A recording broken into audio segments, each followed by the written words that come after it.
All right, let's do this. Hello, check. my beautiful voice. Hello, my name is Morgan, and I'm doing things, shooting a little bit of documentary footage here at the Miami Quebec Center. Is that what it's called? Quebec. Quebec. Whoa.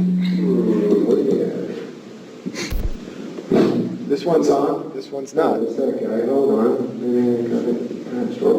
Oh, I see. That might do it there. Hello.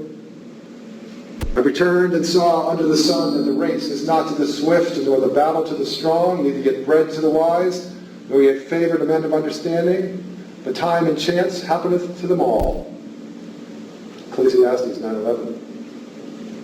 Cool. All right. So what does that mean? That means like you only have a 2-camera setup. I don't even have that. Developing story out of the city of Miami, where police have been called out to investigate a bomb threat at the Quebec Center on Southwest 27th Avenue, just south of Flagler Street. Officers there say they were tipped off by the Miami Herald, which received an email saying a bomb would explode at the center.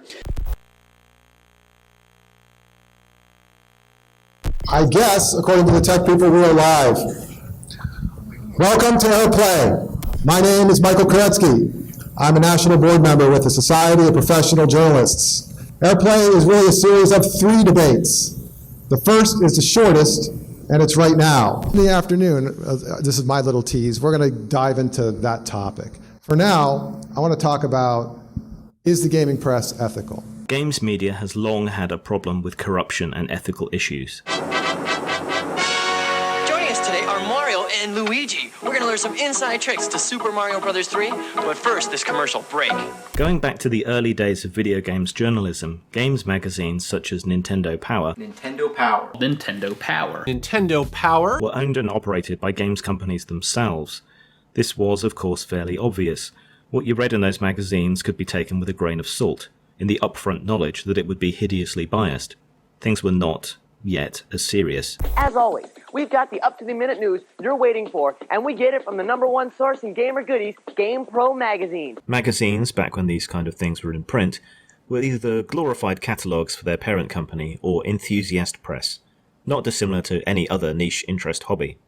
Early games writers were drawn from the hobbyists who constructed computers with no real agenda and a pragmatic view towards games.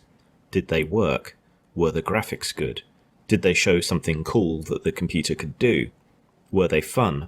That was pretty much the extent of their interest in it. We're on the floor of the Electronic Entertainment Expo in Los Angeles, California. Yeah, this is E3. This is the one-time-a-year event where all the major players in the industry get together, show off their wares, see what the other guy has, and schmooze. Once gaming in and of itself became more of a thing, you began to see specialist games reviewers. These were perhaps a bit more discerning. These kind of reviews began with breathless enthusiasm, turning to more cynicism and humour in their observations going into the 90s. Tired of all the fun and entertainment in your gaming television? Then we've got the hardcore program that strips the fun off of the games and focuses on what's really important. Adam Sessler's Opinion. This is Meet the Cess. It's insightful. My has more life than the PSP battery. It's unbiased. I hate all of these games. He's not afraid of asking the tough questions. So you like Xenosaga? Yes. What the is your problem? He doesn't hold back. We're gonna raise money to fund an army and hunt down those steely-eyed insurgents that are green-lighting the Mega Man games. Trust us, he doesn't play happy grab-ass with his guests. Just because Grand Theft Auto San Andreas sold 6 million copies in no way proves that gaming has gone mainstream. You know, if I ever said something that stupid, I would shave my ass and shoot myself. Adam Sessler. Do you like RPGs now?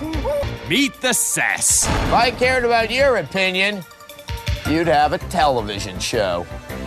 The fun stops here. Things began to get more serious as the games industry began to explode in popularity and worth. Games reviews began to shift online and to an advertising rather than a subscription or sales revenue model. What's the first thing you guys are going to do once you get in the game world, you got a car, what are you going to do? Drive around and look for a helicopter and just like fly over the city. Okay, that's helicopter first. That's a good one, actually. 13. Are you sure you're here for Grand Theft Auto? Probably pick up a hooker. Probably try to kill as many people as I can. I try to steal as many cars as I can, and hopefully that'll serve me as training in real life. So do you have in keeping with real life, I'm gonna get hammered. You can actually get hammered in this one? I didn't know that. Yeah, and you can even drive drunk if you want to. All right, perfect. I endorse it, kids. But this was also the period, the 2000s, in which financial corruption began to creep in seriously. Companies wielded their direct and indirect financial muscle to demand better reviews and to ensure cooperation by games media outlets. Failure to cooperate would mean the loss of early access and advertising revenue. If you're looking for a review of Halo 4, this is not the video that you want. That video is actually on this channel, so go watch that and then come back and watch this, because this is infinitely much stupider. We got this box in the mail. Lost access meant fewer exclusives and a delay in news, fatal in the immediacy of the internet. Doritos and Mountain Dew. I don't know if those are software companies or... No, they're snack foods, who am I kidding? This has given advertisers and sponsors an enormous amount of power over games media outlets through their direct or indirect sponsorships. To get early access, to get early release copies of games, to make reviews and guides and so on, they need to maintain a good relationship with the game studios. Bad reviews risk losing revenue and access. And here to help us find our way through the chaos, Sony's Kyle Schubel. How are you, Kyle? I'm doing great, Kevin. How you doing? I'm doing pretty good. At the same time, you have issues around the games media regarding nepotism and corruption. Payola has long been the case, and sponsorship has been at the status of self-parody for years. Please stay in the business, get excited about being a game journalist, because we need more great game journalists. I talk to a lot of young, aspiring game journalists, and they're writing previews or they're writing a review, and that's great, or they're covering the news. But what you really need to do is kind of find your own niche. Oh yeah, I'm a journalist. You hear me, Neil Gaff? You hear me, Jeff Keighley? Mountain Dew, call me, because I need to get this tattoo touched up. I know that much, and let's be honest, I have no shame. While this was derided and criticised, it became the accepted status quo. Everyone knew review scores were nonsense. All right, first we're going to talk about Dragon Age 2 so we can get Miguel's ass out of here. So, what's up with that game, dude? You gave it a big score, 9.2. Why? What? Why? Yeah. I don't get it. Oh, Miguel, man, look, I gotta... Did you know opinions I gotta could be take wrong? issue with that. Everyone knew that pay-for-reviews and other nastiness was taking place, and so everything was taken with a grain of salt. I wonder if Microsoft paid them to give Killzone 2 a 5. Is Greek Nerd making a really funny joke, like the way that we always get accused of taking money from Microsoft, and we just still take money from Microsoft even if it's for a Sony game? Or did you get it completely wrong as you're trying to impugn my integrity? Okay, here's what I have to say for everyone out there that loves to say that we get money from things, just so you have some sort of context of what that means in light of what we do for a living. Do you f*** your mother? Yeah, you don't like the implication of that. Don't impugn my integrity. So, these guys, we asked them to come up with 5 case studies, 5 examples of what they say are unethical practices by the gaming press. You've been working in the games industry as a journalist for a long time. Yeah. How have you seen gaming journalism change in all this time? We're going to break those down with these guys. First, a little warning. This is not an Oxford debate. There's no script. I'm not a broadcaster. This is not CNN. Well, I think, gaming journalism has changed in a lot of the same ways that the game industry has changed over the last, 11 or 12 years.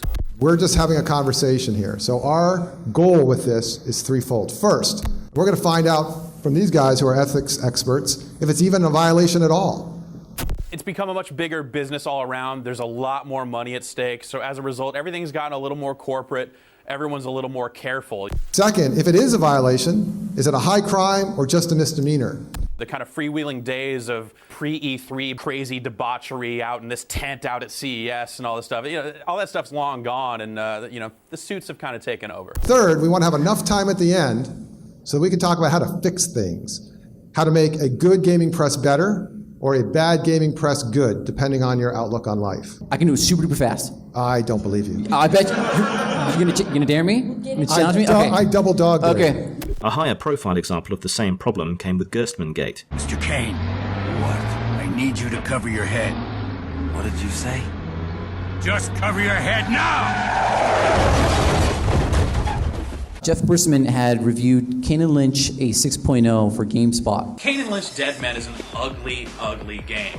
That's not necessarily me talking just about the graphics. It's got a really ugly storyline with characters that are impossible to like, and it's a third-person shooter that has several gameplay flaws as well. He was then later fired because it was scored too low. A 6, which in any sane world would be considered above average. We reached out to Jeff Gerstmann for a comment on the story. Sadly, we weren't able to get one before this broadcast. I don't think he's actually allowed to talk about the thing. Also, GameSpot released the following statement a few weeks back. They say, quote, GameSpot takes its editorial integrity extremely seriously. The website was covered in ads for Kane and Lynch. And this is something that's been in the industry at least the last 10 years, which we know from personal account of Dan Shu, former editor-in-chief of Entertainment Gaming Monthly. No, I've had writers at GameSpeed who told me like their previous publications, smaller ones, where they would do editorial content like a top 10 list. This game had to be included in the top 10 list because they were an advertiser, not because it deserved to be in the top 10 list. The internet, of course, has been ablaze with conspiracy theories suggesting that Jeff was fired because of this single bad Kane and Lynch review. Why is the real story such a secret here? I mean, it was a pretty high-profile firing. Yeah, I don't know that we really know the real story behind what happened with Jeff Gerstmann, and we may never know. In this case, I just want to make sure, do we know that that's why that guy got fired? Yes. Now, you work at GameSpot for 10 years. We know that's why he got fired. They can you. They say, get the hell out of here. Yeah, And this whole hullabaloo. Because he later went on to form another website. Jeff Gerstmann, former editorial director of GameSpot.com, has announced that he started work on his own website. It was owned by CBS. You go to Giant Bomb. CBS then acquired GameSpot. Then CBS buys Giant Bomb. And he was no longer forced by an NDA to not speak about it. He could actually clear the air. I mean, you've never had the opportunity to speak about what happened. Legally, yeah, I was unable to talk about anything that happened when I was fired back in 2007. Yeah. And so now you're back with GameSpot. So it's like basically the Empire bought the rebels, and now you're all on the same base and just walking around going, man, hey. All right, so this gets to a facet of journalism called reviewing, which is controversial not only in gaming, but especially in music. It was, there was a lot of transitions happening, a lot of new managers in place that hadn't really worked with an editorial team very closely. Should reviewing have a lot of opinion, a little opinion? Are there any rules for that, ethically speaking? The big one came after that, right? The big one came after that, and that was Kane and Lynch Dead Men. Being able to say, like, this game is not great, even if that game happens to be an advertiser. But with a team in place that wasn't experienced at dealing with these issues, it kind of became like this 3-alarm fire. If I'm reviewing, whether it's a video game, an album from an artist, a new car, or a new restaurant, what parts of the ethics code do I need to especially look at? Yeah, it was weird. Penny Arcade ran a comic strip about it. You know, fairly intense meetings where a lot of really crazy things were said at me. Threats and stuff about what was going to happen as a result of this review and stuff like that. The act independently and the be transparent. I mean, I think those are two things. So if there's some kind of relationship between you or your company or where you're working and the product, so in this case, a game or the game developer, I think that should be disclosed. From my perspective, we did what an editorial team does, and we did what we were supposed to be doing. And it took 5 years for the other details to come out, including suggestions that other companies were applying similar financial pressure to games review sites. And I'm joined today by John Bain, known to many of you in the gaming community as Total Biscuit. I've been offered a free Alienware laptop with a copy of the game installed on it that I get to keep if I do a video on the game. Needless to say, I turned that down. I asked them, well, how do you deal with these situations where the advertisers pull advertising, and you depend on that revenue, you depend on that income? That's what every journalist wants. You want to work for someone who says, I don't care if you pulled millions of dollars of advertising, we're going to do what we want because it's in the public's interest.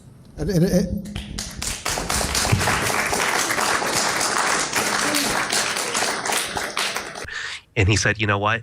It doesn't matter. You service the readers, and the advertising will come because they have no choice because you're servicing the widest readership. So he said, just always worry about that, and that has stuck with me to this day. Yeah, that's how old-fashioned EGM was.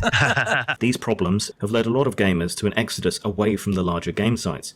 seeking out those who promise a more ethical and honest approach. What quickly becomes obvious is that Witcher is very much a PC-exclusive game, which are typically designed to be as complex and unintuitive as possible so that those dirty console-playing peasants don't ruin it for the glorious PC gaming master race. These are the top 10 gaming controversies of 2012! No, they're not. Yes, they are. No, they're not. Yes, they are. No, they're not. Yes, they fucking are! As YouTube became more popular, the same corruption issues began to appear there. Hello, I'm Angry Joe, and this is my review of Halo 4.